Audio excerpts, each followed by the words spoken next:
Hey Web3 TV friends, my name is Ornella Hernandez and today we are covering the Global Blockchain Congress live from Dubai. I am sitting here with Peter, who is a partner at Rimon Law. How are you? Very good, thank you, Ornella. So how's it going so far? What do you think about this event? It's great. I've been attending the Agora conferences for a number of years now. I've been in Dubai for 14 years, Okay. there have been quite a few in the past. They organize great blockchain events, great people here. All right, so Good to see some familiar faces as well. Yeah, it's a good community here. And I'd love to get your perspective as a lawyer and as a longtime Dubai resident on how this industry has evolved in the past decade. Sure. What have been some of the craziest changes that you've witnessed? So in blockchain specifically, I've been in the blockchain industry since 2015. Started out in the mining space and then worked with the family office. We invested a lot of money into new startups in this ecosystem. At that stage, they were very rudimentary. There were small checks that were being written. There wasn't a lot of due diligence done. As the wave of regulation started coming in, investors started demanding a lot more structure from the investments. And I've been assisting with that. So I then left that family office, worked for actually a startup for a little bit in this space as well, and joined Rimon Law, which is an international law firm based out of Silicon Valley, but with 47 offices internationally, and I head up the regional blockchain, crypto, and tech practice. Okay, so people are demanding structure and regulatory clarity, you would say?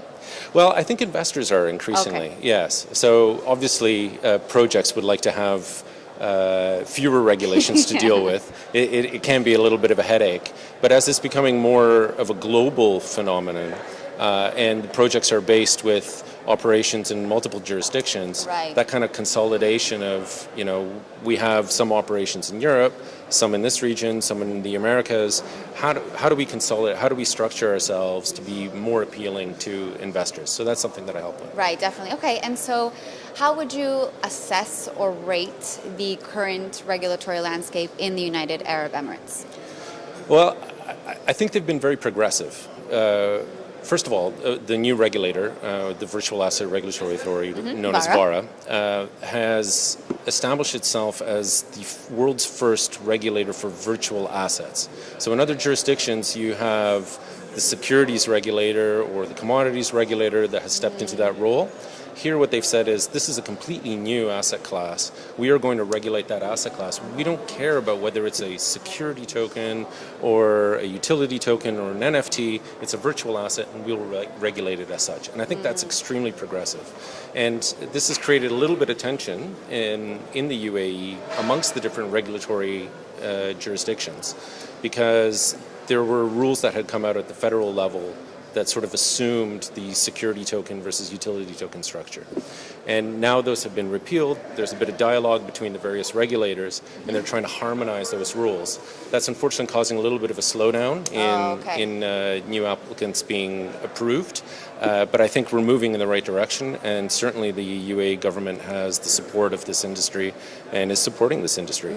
So I'm looking forward to see how that develops, but it seems to be a very positive trajectory. Yeah, no, I would agree.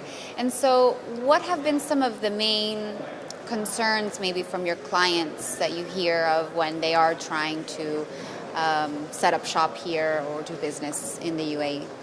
So interestingly, I recently asked for a poll on LinkedIn, or created a poll on LinkedIn with that specific question. What do you find the most difficult? And to some extent, it's regulatory uncertainty, meaning they just don't really know.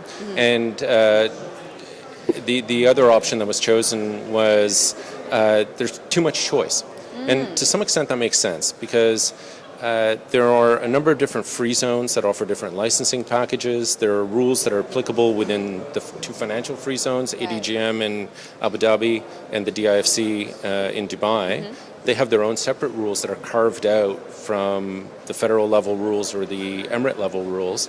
Then you have a new startup in RAK. Exactly. Yes. So RAKDAO is creating a new type of environment, an ecosystem, but they're not regulating the VASP activities. So those licenses would be applied for at the federal level. So sort of navigating that and connecting all those dots is very... nuances. Exactly. There are too many options, and it's very confusing to clients. Okay. So then how do you best advise them in such a landscape Well, fortunately, Rimon has been rated as a top 10 crypto firm globally. So we do have excellent expertise in-house, particularly in the U.S. So navigating the U.S. market, we're able to help clients with that, in Europe as well. I've also spoken to a number of different councils in the typical jurisdictions where crypto projects are based. Mm-hmm. So this includes BVI, Cayman Islands, Singapore, Hong Kong, Seychelles. And the way I advise my clients is really to set up something with the view to operate globally, because a lot of crypto projects aren't really focused on just one jurisdiction. They want to have global customers because the platforms that they offer are available globally. And so you can't just have a one type of solution that fits everyone. So I do a deep dive into the project, have a look at what's required, where they're operating, and then consider what's the best jurisdiction for elements such as the token issuer, for holding the intellectual property, for having the development team if they're in-house or out-house, and structure the project in a way that I guess creates the best efficiency and also increases the chances of an investor looking at that and saying, well, this is amazingly organized. We'd love to invest. Just take our money. Yeah. Makes sense. All right. And one last question that Sure. I do have to ask to get your take as a lawyer. What you think of the Binance case right now with ZZ stepping down, new leadership? Do we think that Binance can still survive without its CZ?